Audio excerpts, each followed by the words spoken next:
Welcome back. It seems like just yesterday when the bubble burst, the foreclosures, short sales, and so many mortgages and homeowners underwater.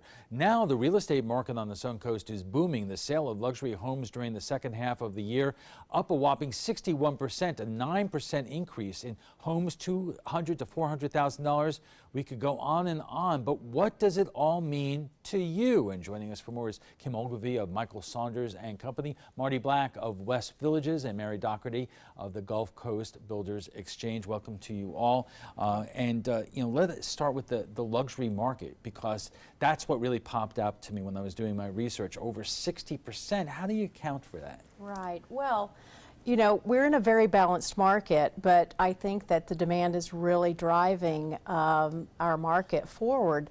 But as long as sellers were willing to negotiate their prices, because I think that price is definitely a function of this healthy market, then those buyers were coming off the sidelines and making deals in our luxury market. Let me ask you about that. I mean, is there an average amount that sellers have had to come down in order to sell their home? Well, overall, I think our statistic in the Board of Realtors locally is about a 5 to 7% discount, but that typically is from the last listing price. So there could be as much in the luxury market as a 10%, maybe 15% reduction from that original list price to the price that it was listed for when the property actually received a contract. So, there is a bit of a disparity there. Marty, prices are up across the board. What about the mid-level market in terms of what you're seeing out there? Well, West Villages, this is our second year in the top 5 master plan communities selling in the United States. Lakewood Ranch joined us in the top 5. So in the United States, you have 2 of the fastest selling master plan communities, and that's the meat of the market. You're selling mostly in that range. You're seeing some very strong price stabilization, and you're seeing a very strong interest in coming to this area for the culture, for the variety of activities. We now have, with the World Rowing Championships, the Atlanta Braves, with the Orioles, we've got a mix. It's no longer just about sun and the beach. It's about a lot of other activities and a lot about interest to draw From folks. where? And what kind of income histories do a lot of the new buyers have?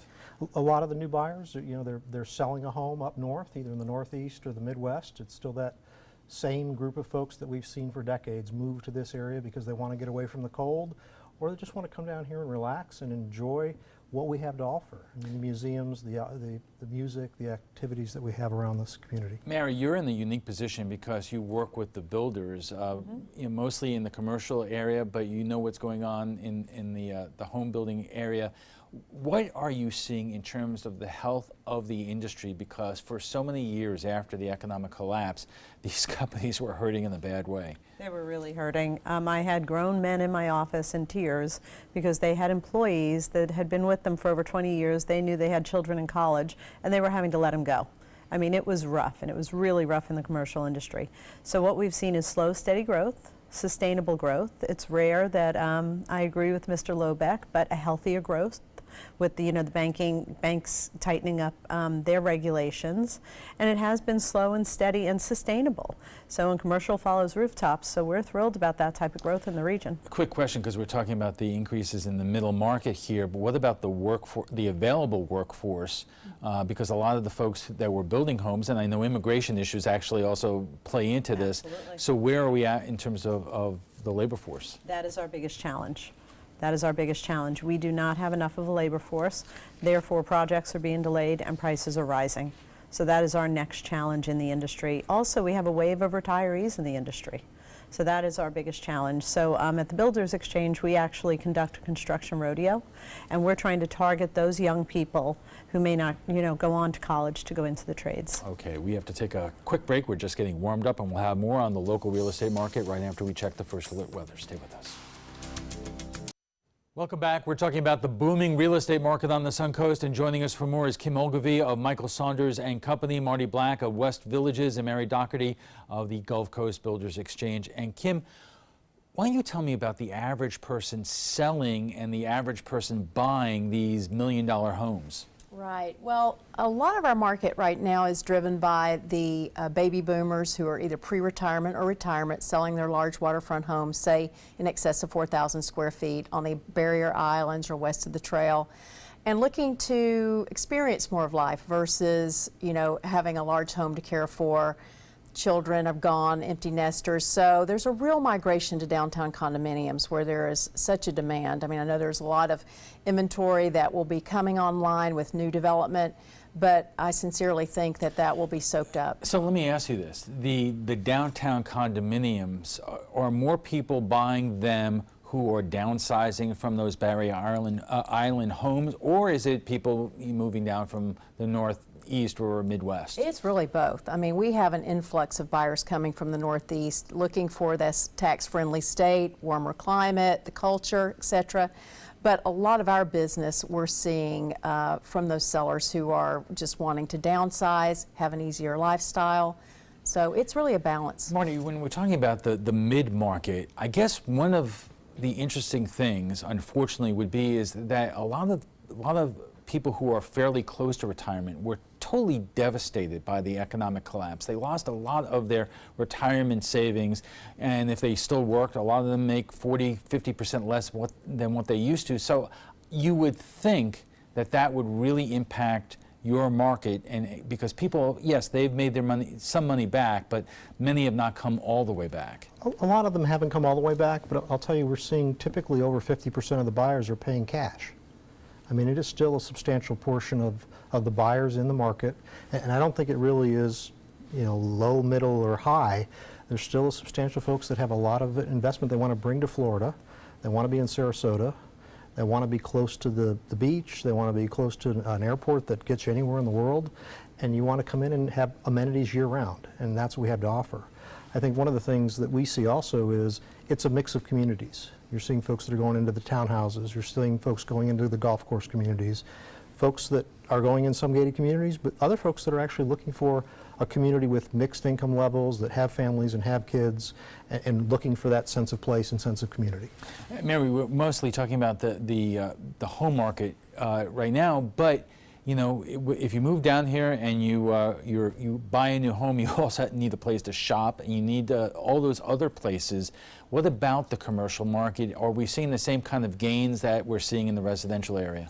Absolutely, and I was actually at that Fishkind presentation, and he does expect that to slow down over the next couple of years. I'm not sure I necessarily agree with him. And even the scenario that you painted, I would see perhaps that would affect folks with second homes. But you look at Bob Harrigan's weather forecast, and people want to be down here. So the commercial industry is still healthy right now. And what we're also seeing is like the hotel markets, so the major markets, Orlando, Las Vegas, they are starting to cool off a bit, so it depends on where you look. But now those investors are coming off the fence and looking at secondary markets, such as this area. So I wanted to make that segue, talking about what economists are saying, that you are starting to hear more and more economists talk about a looming recession. Obviously, we're seeing interest rates starting to climb because the economy is pretty good, but that does complicate things for people who want to buy homes. How is that going to affect both the high end and the middle high end of the markets, Kim? Well, 9 out of 10 of our buyers are paying cash right now, so we just don't feel the effect of that overall here in this marketplace in the luxury end, over $1 million sales. Well, I guess that tax cut is having a little bit of an advantage here. Yeah, I think so. You know, I think if you're up north and you're paying exorbitant taxes and you're only allowed the deductions that have just been put into place, you know, perhaps we're a bit of a relief on that. Well, let me ask you that question, Marty, because when they were debating the GOP tax plan, you had a lot of folks, both Republicans and Democrats from those northeastern states, complain about the reduction in the homeowners' mortgage interest rate. And is that going to result in even more Northeasterners or people from California relocating because they're really going to be at a financial disadvantage to stay? We're not at a rate of growth in this state or even in our area that's excessive. It's a sustainable growth rate. I think we'll continue to see that pace. I don't see it accelerating a lot. And we've got to build out in West Villages that our models take us for 30 to 40 years.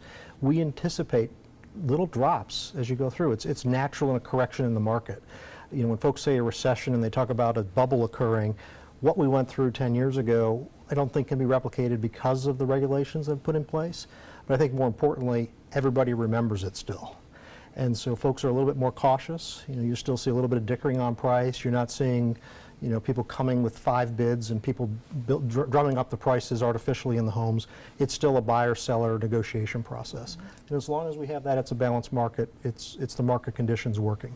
Mary, what about the stability of the builders out there? Because we lost so many companies during that economic downturn.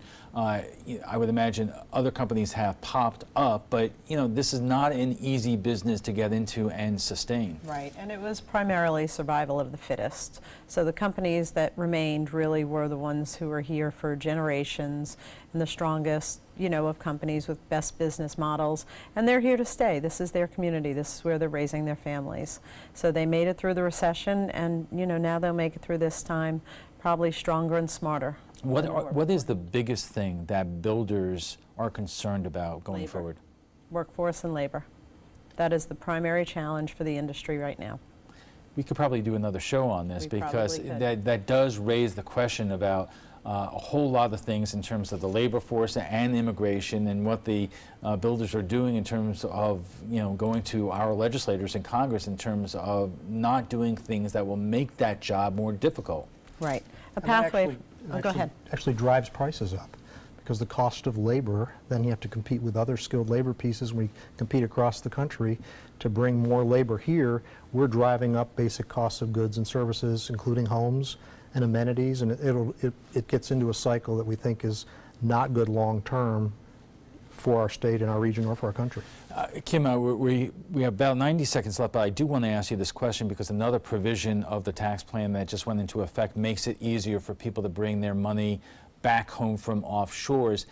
So here's the question. Is there enough inventory in the high-end market for the people out there who may want to bring that money home and buy new homes here on the Suncoast? I think so. I think that our existing inventory of homes is limited. What we're probably going to see, even though labor costs are increasing, we do have some incredible vacant waterfront lots now that are available.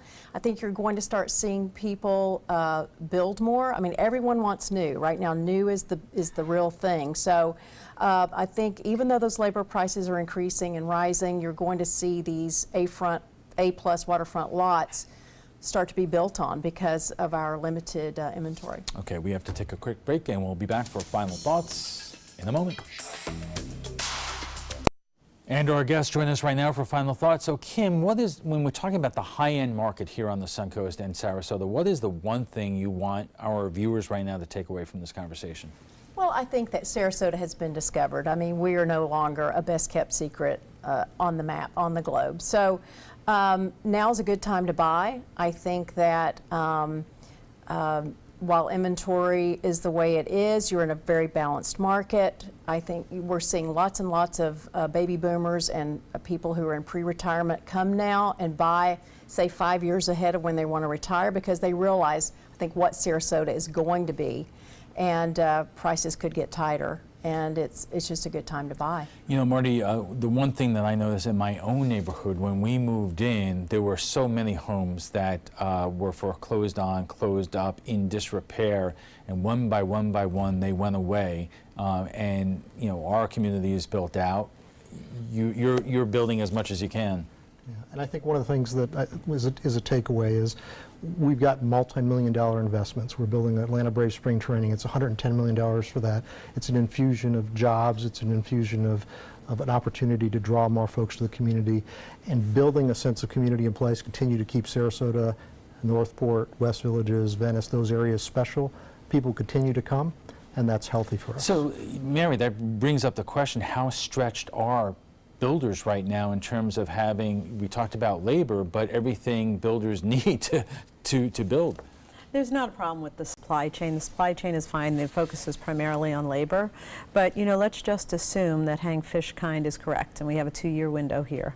You know, so we've had the warning shot. We need to expect that our elected officials will make good policy decisions, we will be economically competitive, and that we attract the workforce we need. Sounds like another show that we have to do. Thank you all for joining us. Before we go, we want to share with you what some of you had to say about last night's show on the Sarasota Teachers contract negotiations. It has been 30 years since Sarasota County teachers walked the picket lines, but now they are protesting the state of contract negotiations with the school district.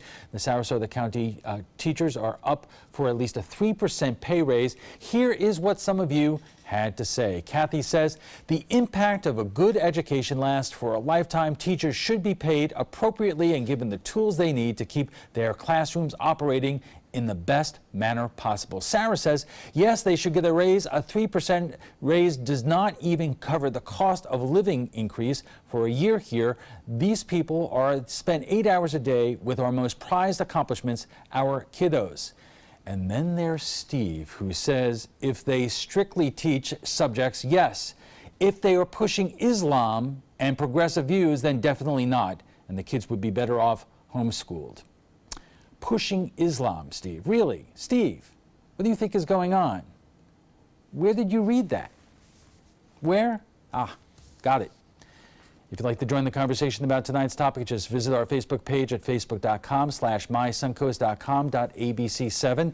And FYI, you can watch past discussions on demand. They're available on Apple TV, Amazon Fire, and Roku. And for the latest on local breaking news, don't forget to download the updated version of our app. If your current app doesn't work, it's expired, just go to the App Store and re-download it by searching for WWSB or My Suncoast. We want to thank all our guests for being here tonight. Kim Ogilvie is with Michael Saunders and Company. Marty Black is with West Villages, and Mary Doherty is with the Gulf Coast Builders Exchange.